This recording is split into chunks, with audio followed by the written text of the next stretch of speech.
ಕಾಂಗ್ರೆಸ್ ಸರ್ಕಾರದ ಕುತಂತ್ರ ಷಡ್ಯಂತ್ರಕ್ಕೆ ರಾಜ್ಯ ಉಚ್ಚ ನ್ಯಾಯಾಲಯದ ತೀರ್ಪಿಂದ ಸರ್ಕಾರಕ್ಕೆ ಹಿನ್ನಡೆ ಆಗಿದೆ. ಅವರ ಕುತಂತ್ರ ಷಡ್ಯಂತ್ರಕ್ಕೆ ಒಂದು ರೀತಿ ತಡೆ ಕೊಟ್ಟಂತಾಗಿದೆ.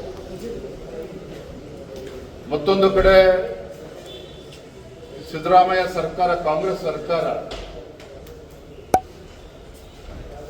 ರಾಜ್ಯದಲ್ಲಿ ಇವತ್ತು ರೈತರ ಬಗ್ಗೆ ಯಾವುದೇ ಒಂದು ಪರಿಹಾರವನ್ನು ಕೊಡೋದಕ್ಕೆ ಕೈಯಲ್ಲಿ ಆಗ್ತಾ ಇಲ್ಲ. ರೈತರು ಸಂಕಷ್ಟದಲ್ಲಿದ್ದಾರೆ, ಪರಿಹಾರ ಕೊಡಿ ಅಂತ ಹೇಳಿದ್ರೆ ಕೇಂದ್ರ ಸರ್ಕಾರದ ಬಗ್ಗೆ ಬೆಟ್ ಮಾಡಿ ತೋರಿಸ್ಕೊಂಡು ಕೂತಿದ್ದಾರೆ ವಿನಃ ರಾಜ್ಯ ಸರ್ಕಾರದಿಂದ ಯಾವುದೇ ರೀತಿ ಪರಿಹಾರ ಅಥವಾ ಅನುಕೂಲ ಈ ನಾಡಿನ ರೈತರಿಗೂ ಸಿಗ್ತಾ ಇಲ್ಲ.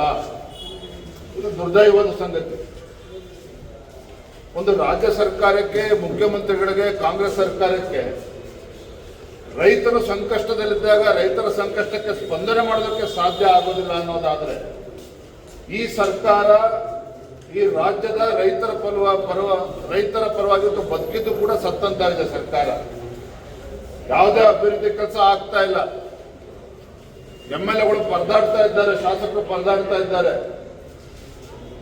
ಇದ್ರ ಬಗ್ಗೆ ನವೆಂಬರ್ ಕ್ರಾಂತಿ ಬಿಜೆಪಿಯವರೆಲ್ಲ ಹೇಳಿರ್ತಕ್ಕಂಥದ್ದು, ಆಡಳಿತ ಪಕ್ಷದ ಶಾಸಕರು ಸಚಿವರುಗಳೇ ಹೇಳಿಕೆಯನ್ನು ಕೊಟ್ಟಿರ್ತಕ್ಕಂಥದ್ದು. ರೈತರ ಸಮಸ್ಯೆಗೆ ಪರಿಹಾರ ಕೊಡಿ ಅಂತ ಹೇಳಿದ್ರೆ ಇವತ್ತು ಮುಖ್ಯಮಂತ್ರಿ ಬದಲಾವಣೆ ಬಗ್ಗೆ ಚರ್ಚೆ ಆಗ್ತಾ ಇದೆ. ಒಟ್ಟಾರೆಯಾಗಿ ಇವತ್ತು ರಾಜ್ಯದ ಜನತೆಗೆ ಈ ಕಾಂಗ್ರೆಸ್ ಸರ್ಕಾರದ ಕಚ್ಚಾಟದಿಂದ ಈ ಸರ್ಕಾರದ ಬಗ್ಗೆ ವಿಶ್ವಾಸ ಇವತ್ತು ಇಲ್ಲದೆ ಇರತಕ್ಕಂಥದ್ದು. ಮುಖ್ಯಮಂತ್ರಿಗಳು ನಾನೇ ಕಂಟಿನ್ಯೂ ಆಗ್ತೀನಿ 5 ವರ್ಷ ಅಂತೇಳಿ ಹೇಳ್ಕೊಳ್ತಕ್ಕಂಥ ಪರಿಸ್ಥಿತಿ ಇವತ್ತು ಬಂದ್ಬಿಟ್ಟಿದೆ ಅಂತ ಹೇಳಿದ್ರೆ, ನಾನು ಹೇಳ್ತಾ ಇದ್ದೇನೆ, ಮುಖ್ಯಮಂತ್ರಿಗಳ ಬಗ್ಗೆ ಆಡಳಿತ ಪಕ್ಷದಲ್ಲಿ ಶಾಸಕರಿಗೆ ವಿಶ್ವಾಸ ಹೊರಟೋಗಿದೆ. ಅದಕ್ಕೆ ಶಾಸಕರುಗಳಿಗೆ 50 ಕೋಟಿ ಅನುದಾನ ಕೊಡ್ತೇನೆ ಅಂತೇಳಿ ಮೂಗಿಗೆ ತುಪ್ಪ ಹಚ್ಚುವಂತ ಕೆಲಸ ಸಿದ್ದರಾಮಯ್ಯನವರು ಮಾಡಿದ್ದಾರೆ ಇತ್ತೀಚೆಗೆ. ಒಂದಂತೂ ಸತ್ಯ,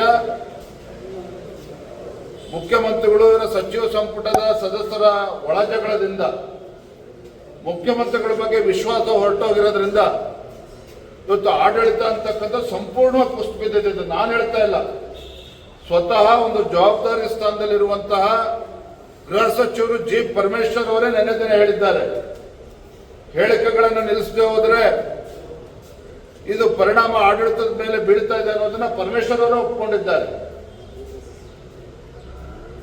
ಹಾಗಾಗಿ ರಾಜ್ಯದ ಜನತೆಗೆ, ಬಡವರಿಗಾಗ್ಲಿ ರೈತರಾಗ್ಲಿ, ಈ ಸರ್ಕಾರ ಮುಖ್ಯಮಂತ್ರಿಗಳು ಯಾರು ಇರ್ತಾರೆ, ಯಾರು ಬದಲಾವಣೆ ಆಗ್ತಾರೆ ಇದ್ರ ಬಗ್ಗೆ ಆಸಕ್ತಿ ಇಲ್ಲ. ಈ ಸರ್ಕಾರದ ಬಗ್ಗೆ ಸಂಪೂರ್ಣ ವಿಶ್ವಾಸನ ಕಳೆದುಕೊಂಡಿದ್ದಾರೆ. ಸರ್, ರಾಜಣ್ಣ ಅವರು ಹೇಳಿದ್ದಾರೆ ಡಿ.ಕೆ. ಶಿವಕುಮಾರ್ ಅವ್ರನ್ನೇನಾದ್ರು ಮುಖ್ಯಮಂತ್ರಿ ಮಾಡೋದು ಕೆಪಿಸಿಸಿ ಕಚೇರಿಗೆ ದೊಡ್ಡ ಬೀಗ ಹಾಕಬೇಕಾಗಿದೆ. ಇವರ ಒಳಜಗಳದಿಂದ ಕೆಪಿಸಿಸಿಗೆ ಬೀಗ ಹಾಕದಿರಲಿ, ರಾಜ್ಯದ ಖಜಾನೆಗೆ ಇವತ್ತು ಬೀಗ ಹಾಕೊಂಡು ಕೂತಿದ್ದಾರೆ. ನೋಡ್ತಾ ಇದ್ರು, ಸರ್ಕಾರಿ ನೌಕರಿ ಸಂಬಳ ಕೊಡಕ್ಕೆ ಆಗ್ತಾ, ನಾವು 5-6 ತಿಂಗಳಿಂದ ಇದನ್ನು ಹೇಳ್ತಾನೆ ಇದ್ದೇವೆ. ಬಿಜೆಪಿಯವ್ರಿಗೆ ಬುದ್ಧಿ ಇಲ್ಲ, ಬರೀ ರಾಜಕೀಯ ಹೇಳಿಕೆಗಳನ್ನು ನೀಡ್ತಾ ಇದ್ದಾರೆ ಅಂತೇಳಿ ನಮ್ಮನ್ನು ಟೀಕೆ ಮಾಡ್ತಾ ಇದ್ರು. ಆದ್ರೆ ವಾಸ್ತವಿಕ ಪರಿಸ್ಥಿತಿ ಏನಪ್ಪಾ ಅಂತ ಹೇಳಿದ್ರೆ, ಆರ್ಥಿಕ ಸಂಕಷ್ಟಕ್ಕೆ ದಬ್ಬುವಂತ ಕೆಲಸ ರಾಜ್ಯದ ಮುಖ್ಯಮಂತ್ರಿಗಳು ಮಾಡ್ತಾ ಇದ್ದಾರೆ. ಸರ್ಕಾರಿ ನೌಕರಿ ಸಂಬಳ ಕೊಡೋದಕ್ಕಾಗ್ತಾ ಇಲ್ಲ, ಯಾವುದೇ ಹೊಸ ಯೋಜನೆಗಳು ಕೊಡ್ತಾ ಇಲ್ಲ. ಎಲ್ಲಿಯವರೆಗೆ ಬರಗೆಟ್ಟಿದೆ ಅಂದ್ರೆ ಸರ್ಕಾರ ರೈತರಿಗೆ ಪರಿಹಾರ ಕೊಡೋದಕ್ಕೂ ಕೂಡ ಕೇಂದ್ರ ಸರ್ಕಾರಕ್ಕೋಸ್ಕರ ಕಾಯ್ಕೊಂಡು ಕೂತಿರ್ತಕ್ಕಂಥದ್ದು. ಒಟ್ಟಾರೆಯಾಗಿ ಇವರ ಒಳಜಗಳದಿಂದ ಇವತ್ತು ಸಂಪೂರ್ಣವಾಗಿ ಆಡಳಿತ ಕುಸಿದು ಬಿದ್ದಿರ್ತಕ್ಕಂಥದ್ದು ರಾಜ್ಯದ ಜನ ಎಲ್ಲರೂ ಕೂಡ ಇದನ್ನು ಗಮನಿಸ್ತಾರೆ.